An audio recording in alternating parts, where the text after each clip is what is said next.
So I wanted to give a top-down perspective so you can start to get to know your kingdom in a different way. Your kingdom, when you first start out, if you start in a very brand new nationed kingdom, will be full of fog that you have to clear. And of course, you're not going to be able to see everything greatly without the fog being cleared. I work really hard to clear the fog as quickly as possible in order to get a feel for what is the layout. For me, it's about the interactions between the various alliances, what's going on, who's doing what to whom. I get a big picture viewpoint. That's the way I work the best, is knowing the bigger picture so I can explain the smaller parts. Well, in this game, you can make as many as 2 characters per kingdom. So if you go to character management, you can create a new character and you can choose your kingdom. You can tell they start with the newest ones first. If you want to start a new kingdom and maybe even try jumping, which I covered in another video, but the best thing to do is go back at least 64 or so from you. And it doesn't have to be exact number because you'll be able to see the entire layout with the Lost Kingdom in the middle, but you have to go back far enough. This time I've gone back to 2777, which is back from the earliest, which is, sorry, 2838. So it's going back 60 at this time. And if I were to open it, whoops, wrong one. If I were to create it, it would give me a little bit more detail about how long it's been since it was formed. Another way to do it would be for you to go to the world. This isn't where you will create it, but it'll give you an idea as to how old the kingdom is. So if we're looking at 2777, which is what I've arranged to already set up a city in, you can see the layout. There are 6 regions. Here you see the 6 regions. It's 63 days old. You're allowed to go into any kingdom that isn't closed. So they'll tell you whether it is closed or what level it is at when you are trying to set up your character. There was that red, orange, green. I never got far enough down to see any orange or red. A lot of kingdoms should be full because so many abandon it, but this game can fill up a lot with with that. There are only 4 layouts because it's a 4-sided map and it's just a rotation from one layout to another. So like here's 2777's lookout, here's 2778's, just slightly different design, and 2779. And when you this is for migration right here. When you migrate, you're allowed to choose what zone you go to, and it tells you whether you have fulfilled the requirements. I'll cover migration in another video. So there are 6 zones, but there are 8 possible total kingdom layouts because there's 4 total layouts based on just rotation, and then they name them differently so that you'll find that if you go back exactly a factor of 8 or forward as well, they will have the same name. So I'm going to be showing 28, 28, 28. So when we're in here, we will look at what is 64 from 28, 28. So here we are. I'll zoom out as far as I can go. This is 2777, but I can move over here, go to 2778, and then I can go up here.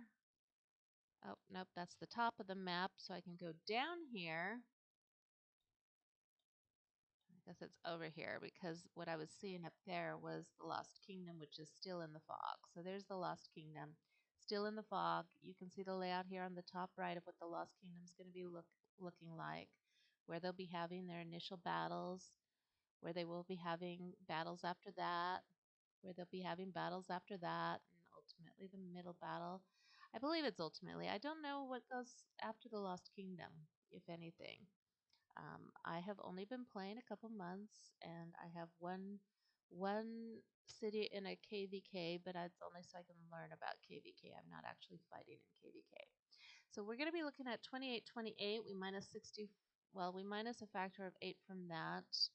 So 28, 28 minus 56 maybe, which would make it 2772. That's not it. How about 2780? Is this it?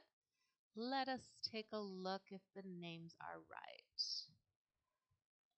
Yes, this is the one right here. And I'm going to be showing this top zone called Spirit and a little bit over here.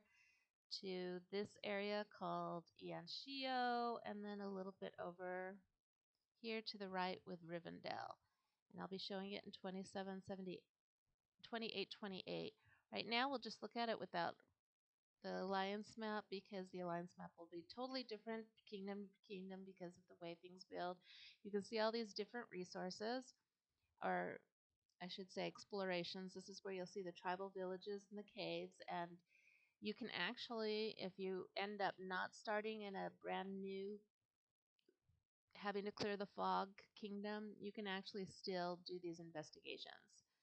So you can actually find this one, of course, because my village, or sorry, my city is in another kingdom. I can't visit it, but if it were in my kingdom, I could send out scouts, explore the cave, and also collect all of the tribal village rewards. If you've never finished clearing the fog, and even if you finish clearing the fog, you might take a look at your kingdom through the explore. You know, zoom out and press explore because you may find some that you missed. I found many that I missed, and I'm very good at catching those things. So this is the layout from above. And here are the level 2 passes that will take them into the level 2 area where they will be fighting.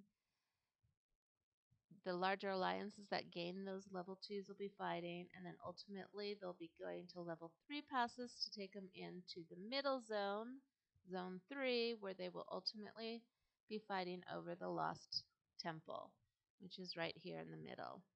And whatever alliance wins the Lost Temple gets crowned the king. Some alliances actually rotate the kingship, which I think is totally cool. That way it spreads it out, and there's just a lot more unity in those kingdoms.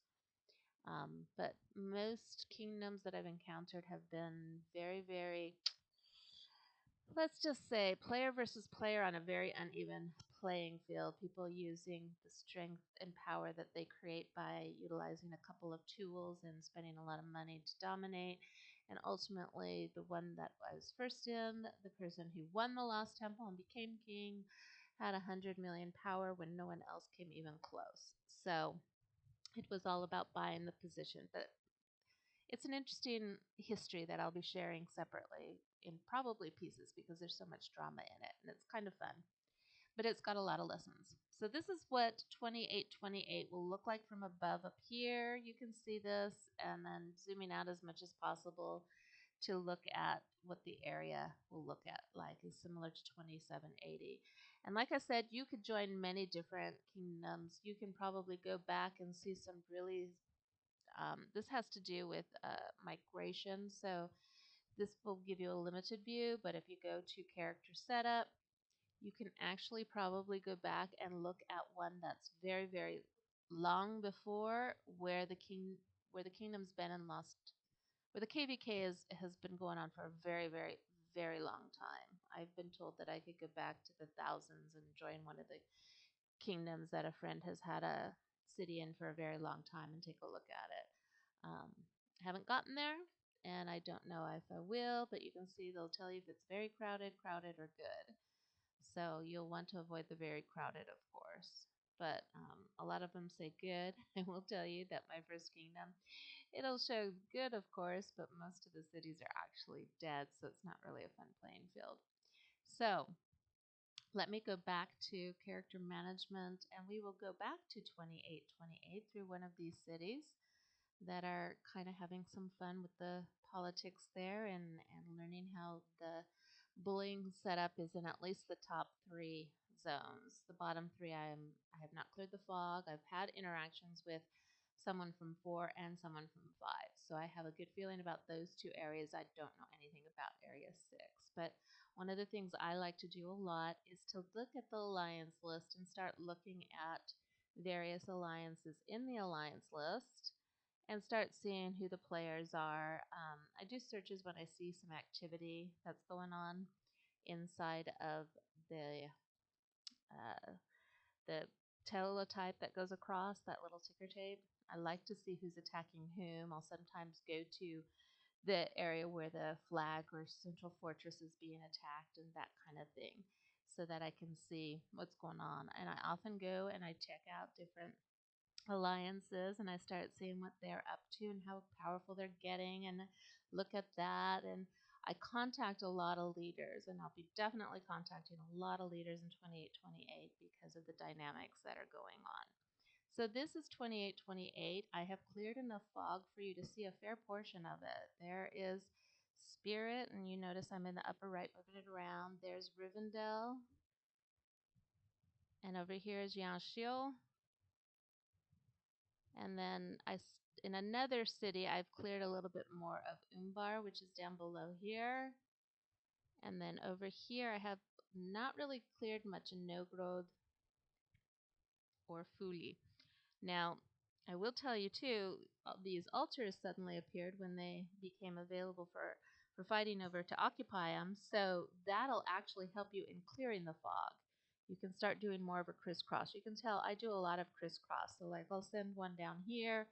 Sometimes the way they go, they'll end up going through different areas, which I like. They'll kind of clear out a little bit of this. Mostly they try to go the area of least resistance. But I have found, see, I'll be going through here and clearing out a little bit more because there's something there that pushes him to go below. And I just like to try to clear out as much fog as I can and keep them busy. Probably if I went over here, it would have gone through there.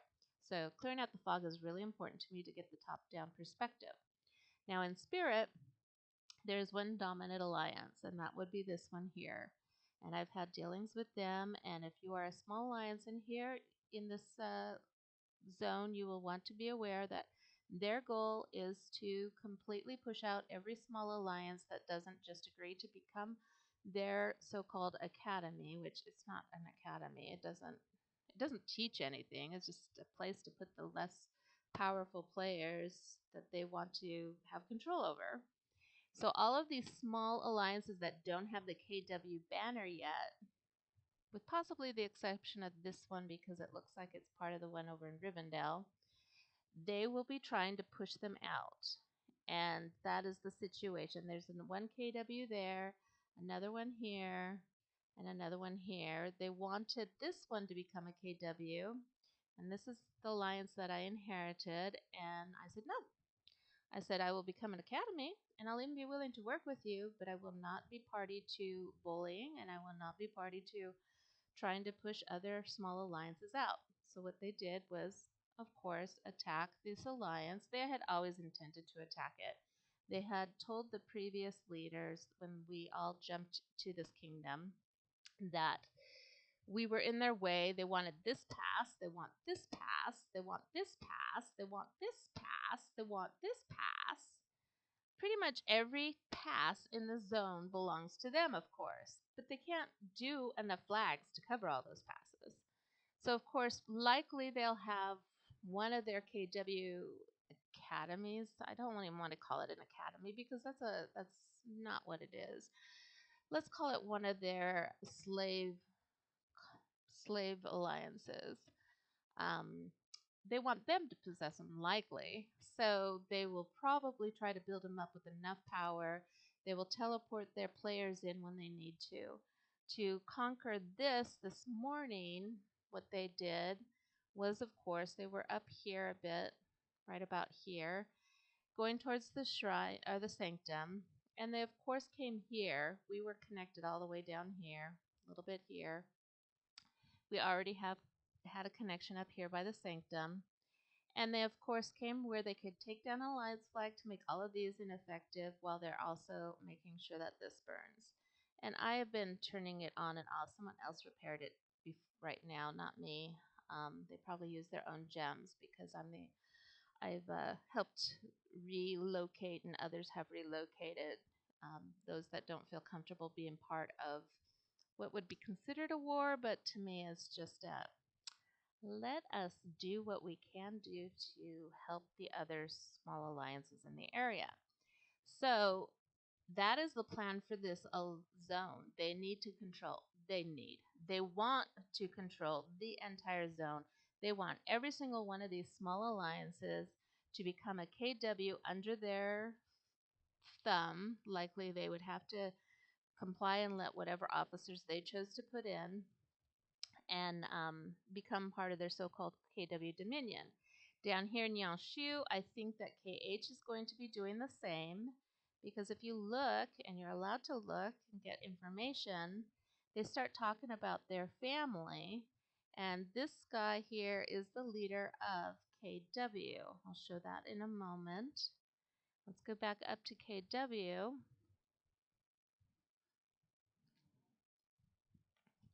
See, this is the kind of thing you can take a look at when you're clearing the fog.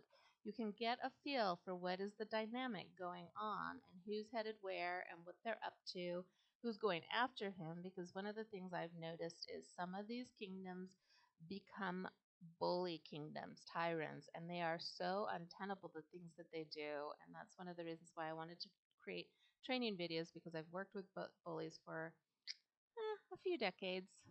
So I have a strong passion for trying to get them to see reason, working with them where I can. See, this was the guy Papin Coolio, but he's changed his name.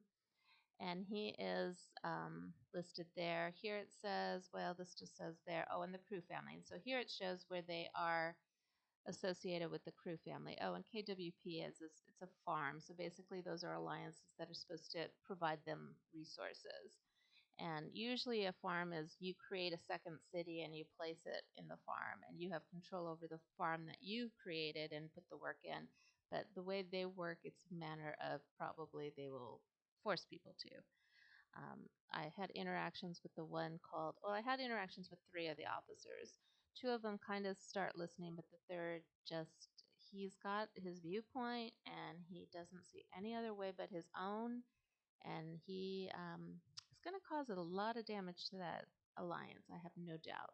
And so here's crew.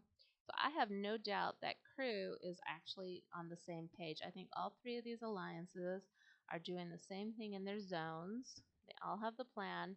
So if you're in Rivendell, expect that crew will start coming after you. So start forming bonds between the various small alliances. And I can work with the various small alliances to help make that happen, to help just create the dialogue. If you have struggles creating dialogue, hopefully most people can do it on their own. I do know that this alliance here, one of the first things they did when they started clearing the fog, they saw us and we were so big. But what they probably didn't see was this. And they hadn't grown this big, but they were bigger. They were a lot bigger than us, and they were the ones that were threatening our leaders, and then our leaders moved to another region and formed another alliance. But there was so much confusion with the communication that a lot of the players who had just joined the alliance were like, what? Where are we moving again? That kind of thing. And so I said, just let me take it over and I'll see what I can do with it. And so I did.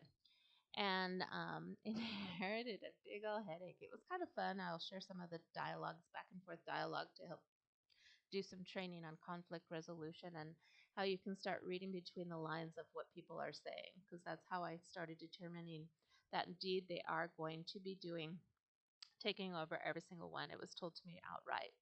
I can actually show you well, it won't be here. It'll be in my other city, Simba. In fact, I should go to Simba. So you can see how our most of our flags are ineffective. I've been gradually taking them down as they build closer, not giving them the privilege and the honor of actually destroying our flags, because when I take them down, of course, future flags become less expensive.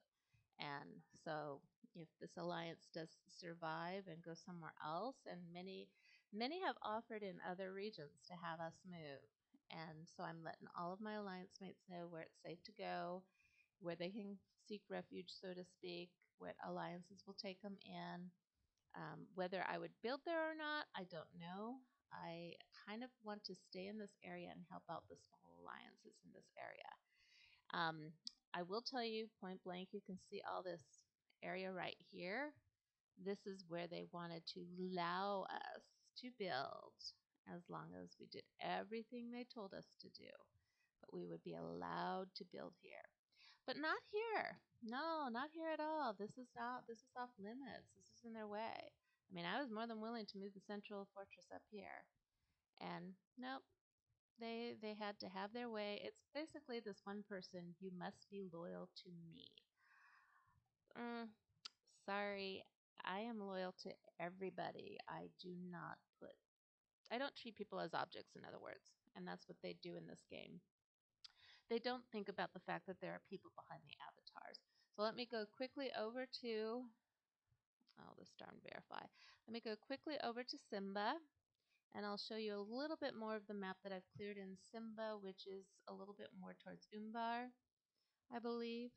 So hopefully those of you who I am helping relocate, you'll be able to see a little bit more of the map for a location that's looking to be a lot safer, which is Umbar. And then I've also had outreach from people in Zone 5 who tell me it's safe. I have not heard from anyone in Zone 6. I have no clue what Zone 6 is like. So we'll zoom out a little bit more, and you can see from here.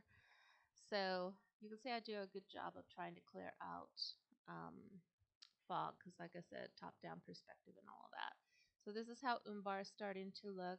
Um, there's no really dominant one. There is one in particular that I have spoken with, and they're strong. They're not mega strong, but they're strong.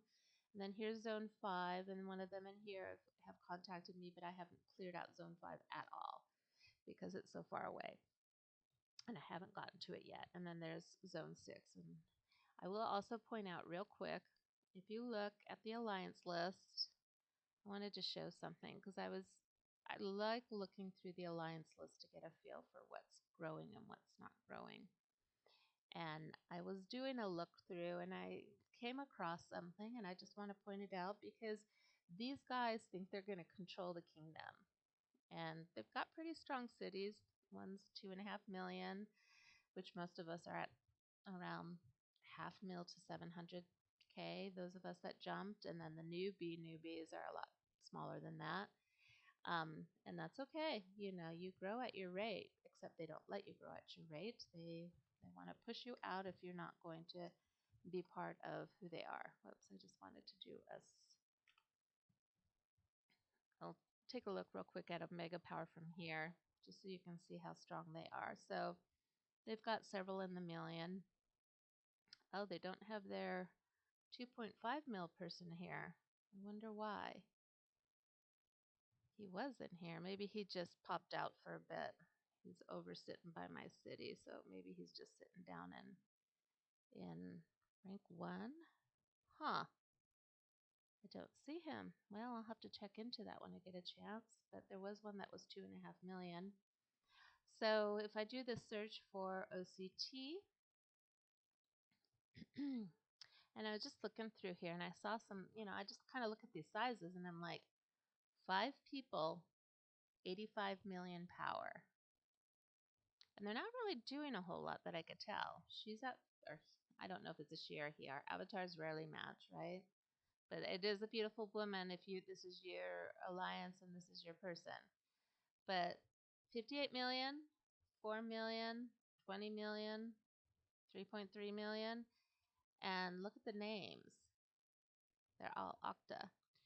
So it's probably all one person buying their place, because to move to a nation, you have to be in a nation.